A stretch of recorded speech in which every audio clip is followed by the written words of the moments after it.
Ai, ai, ai, ai, ai! O senhor não quer comprar pra mim um Mercedes Benz.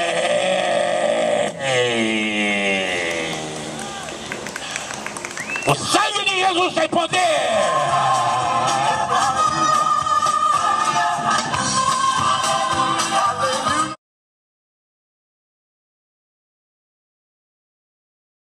Estudo o teatro. O teatro é uma arte pública.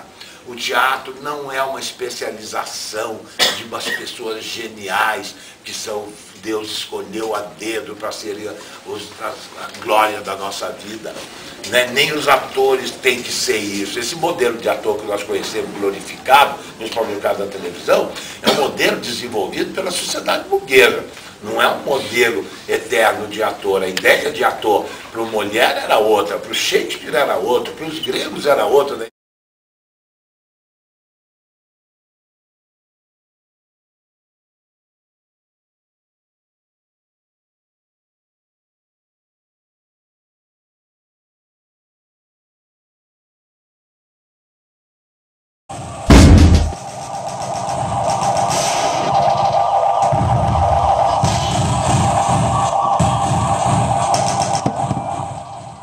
Eu vi o cego lendo a corda da viola, cego com cego no duelo do sertão.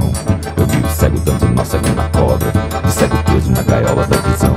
Pássaro preto voando pra muito longe, e a cabra cega enxergando a escuridão.